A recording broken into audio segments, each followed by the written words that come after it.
በደኛ ልጅቷ ስንት ጉር ተሸክማለች። የሞተው ሰው የሷ አባት ነው። አንተ ምን ነብሰ ገዳይ ልትገለኝ ነው?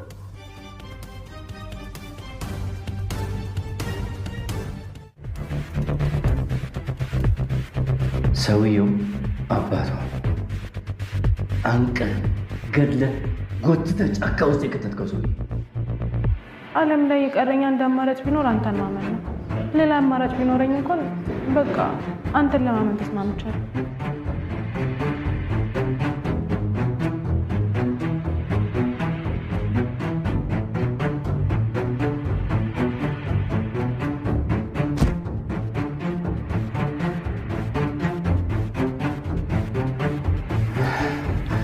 አጓራ በደንብ አጓራ ላንቃ እስኪበጠስ። ቆይ ምን ይሆን እንደዚህ ያበሳጨ? መቼም ሰው መግደል አመለ። እስኪ እንግዲህ